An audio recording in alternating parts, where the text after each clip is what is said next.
Hey everyone, hope your week's going well. It's been pretty chilly here, which can only mean one thing. Christmas is coming. Here's an embarrassing confession. I start listening to Christmas music already in October, but that's just when I'm alone. Okay, so time to answer some more questions. So the first one is, hi Laura, how often do you take Holy Communion? Good question. We call it the Lord's Supper, and we celebrate it at special moments throughout the year, like at Christmas or before the New Year or on Good Friday.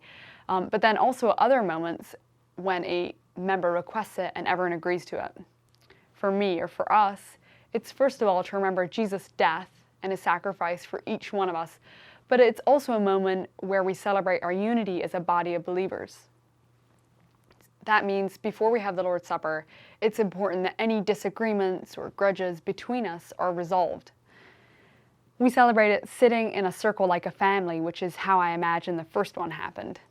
The next question is, I know that families live in small separate apartments with shared kitchens and bathrooms.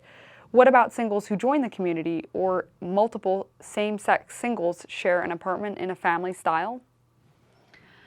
Some singles share apartments, but it's dependent on availability.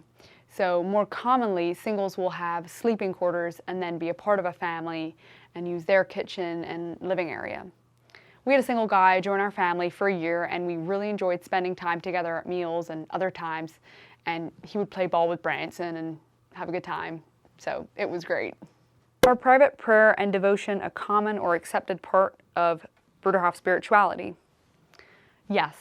Private prayer and devotion is very important. It's essential that every member fosters a personal relationship to God and listens to their own conscience, or what the early Quakers called the inner light. George Fox calls it that of God in every man. The reason it's so important is because we depend on each other for correction and encouragement, and without that personal relationship to God, we can't really help one another.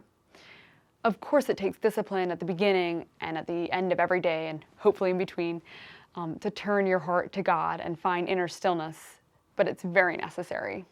So here's the last question. I'm wondering how the community deals with dietary restrictions during communal meals, for example, dairy or gluten intolerance.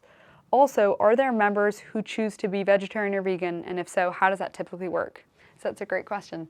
Most big communities have a separate, smaller kitchen that prepares meals for people with dietary restrictions.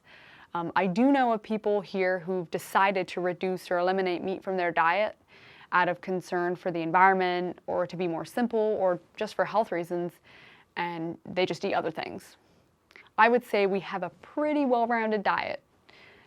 Being vegan on the Bruderhof would be kind of tricky, since you basically have to be cooking a completely different meal. But from what I gather, it's kind of tricky anywhere. So that's all for this video, and I appreciate all my new subscribers, and if you haven't subscribed yet, please do.